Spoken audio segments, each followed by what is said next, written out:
नमस्कार, मैं विभोर गौड़ और आप देख रहे हैं न्यूज लाइव। एक पेड़ मां के नाम IIMT विश्वविद्यालय में पौधारोपण अभियान का शुभारंभ। एक पेड़ मां के नाम अभियान के दूसरे चरण में प्रदेश के ऊर्जा राज्य मंत्री सोमेंद्र तोमर, DFO वंदना और IIMT विश्वविद्यालय के कुलाधिपति योगेश मोहन जी गुप्ता ने IIMT परिसर में पौधारोपण अभियान की शुरुआत की। पौधारोपण के पश्चात विश्वविद्यालय के मुख्य सभागार में आयोजित कार्यक्रम में विद्यार्थियों को संबोधित करते हुए DFO वंदना ने पर्यावरण संरक्षण के लिए वृक्षारोपण के महत्व को रेखांकित किया। उन्होंने विद्यार्थियों को क्विज के माध्यम से पेड़ पौधों के बारे में जानकारियां दी। IIMT विश्वविद्यालय के कुल सचिव डॉक्टर VP राकेश ने छात्रों को वृक्षारोपण का संदेश दिया। कार्यक्रम का संचालन करते हुए dean activities doctor Lakhwinder Singh ने छात्रों को IIMT विश्वविद्यालय परिसर के साथ ही अपने घरों और मोहल्ले पड़ोस में भी ज्यादा से ज्यादा पौधे लगाने को प्रेरित किया। आगामी 7 जुलाई तक चलने वाले इस अभियान में पूरे प्रदेश में 35 करोड़ पौधे लगाए जाने का लक्ष्य तय किया गया है। नेशनल हाईवे पर सफर होगा सस्ता, सरकार ने टोल शुल्क में 50% कटौती का किया ऐलान। केंद्र सरकार ने नेशनल हाईवे पर टोल टैक्स में 50% तक कटौती करने का ऐलान किया है। यह कटौती विशेष रूप से उन हाईवे पर की गई है जहां ब्रिज, टनल, फ्लाईओवर या एलिवेटेड स्ट्रेच मौजूद हैं। इसके चलते अब इन हाईवे पर यात्रा करने के लिए कम टोल देना होगा। राष्ट्रीय राजमार्गों पर टोल शुल्क 2008 के NH शुल्क नियमों के आधार पर लिया जाता है, लेकिन सड़क परिवहन और राजमार्ग मंत्रालय ने नियमों में बदलाव कर दिया है और टोल शुल्क की गणना के लिए नया फॉर्मूला लागू किया है। इसमें कहा गया है कि अगर राष्ट्रीय राजमार्ग का कोई हिस्सा स्वतंत्र पुल, सुरंग, फ्लाईओवर या ऊंचा राजमार्ग से बना है तो शुल्क की गणना के लिए या तो संरचना की लंबाई को 10 गुना करके राजमार्ग की बाकी लंबाई में जोड़ा जाएगा या फिर राजमार्ग के कुल हिस्से की लंबाई को 5 गुना किया जाएगा। इनमें से जो भी कम होगा उसी आधार पर टोल शुल्क वसूला जाएगा। अर्जेंटीना पहुंचे PM मोदी, भारत माता की जय के साथ हुआ स्वागत। 57 साल बाद किसी भारतीय प्रधानमंत्री की पहली यात्रा। प्रधानमंत्री नरेंद्र मोदी 2 दिवसीय दौरे के तहत अर्जेंटीना की राजधानी ब्यूनस आयर्स पहुंचे, जहां उनका भव्य स्वागत किया गया। PM मोदी को एजीरा अंतर्राष्ट्रीय हवाई अड्डे पर गार्ड ऑफ ऑनर दिया गया और होटल पहुंचने पर भारतीय समुदाय के लोगों ने मोदी मोदी और भारत माता की जय के नारों से जोरदार स्वागत किया। PM मोदी की अर्जेंटीना यात्रा कई मायनों में अहम है, क्योंकि 57 वर्ष बाद कोई भारतीय प्रधानमंत्री द्विपक्षीय यात्रा पर अर्जेंटीना आए हैं। इससे पहले PM मोदी 2018 में G20 शिखर सम्मेलन के लिए अर्जेंटीना आए थे, लेकिन यह उनकी पहली आधिकारिक द्विपक्षीय यात्रा है। इस दौरान प्रधानमंत्री मोदी अर्जेंटीना के राष्ट्रपति जेवियर मिलेई से रक्षा, कृषि, खनिज, तेल गैस, नवीकरणीय ऊर्जा, व्यापार, पर्यटन और तकनीक जैसे क्षेत्रों में सहयोग बढ़ाने पर चर्चा करेंगे। 2 दशक बाद मंच पर आए राज और उद्धव ठाकरे, बोले हिंदी को जबरन थोपना बर्दाश्त नहीं।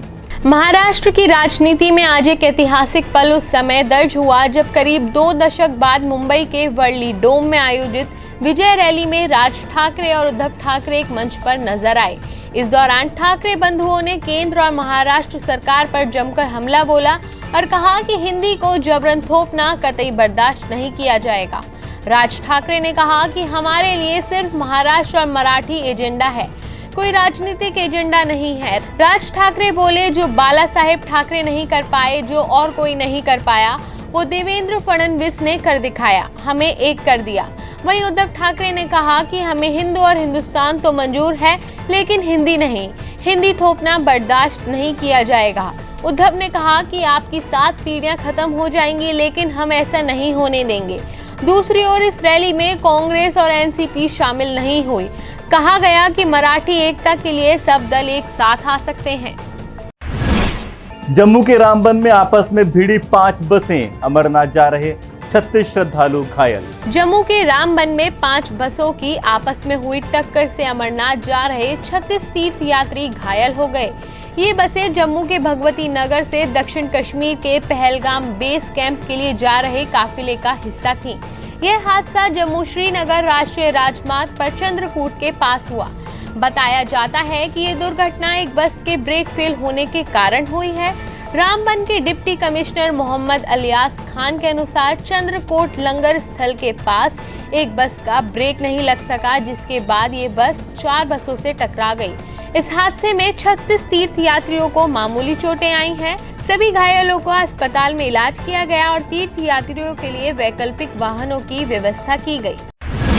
वन बिग ब्यूटीफुल बिल पर राष्ट्रपति ट्रंप ने किए हस्ताक्षर, अमेरिका के लिए बताया सबसे बेस्ट बर्थडे गिफ्ट। अमेरिकी राष्ट्रपति डोनाल्ड ट्रंप ने बहुचर्चित वन बिग ब्यूटीफुल बिल विधेयक पर हस्ताक्षर कर दिए हैं।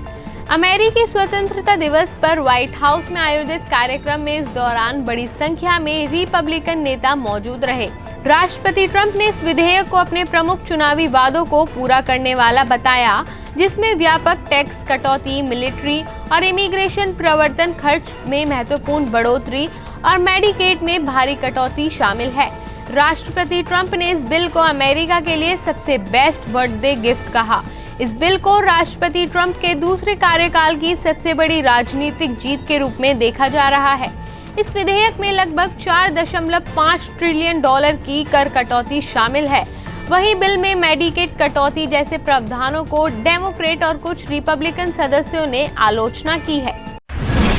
चीनी राष्ट्रपति शी जिनपिंग को लेकर अटकलें तेज, करीब 2 हफ्ते से सार्वजनिक कार्यक्रमों में नहीं आए नजर। चीन में सर्वशक्तिशाली माने जाने वाले राष्ट्रपति शी जिनपिंग पिछले 2 सप्ताह से सार्वजनिक रूप से नजर नहीं आए हैं।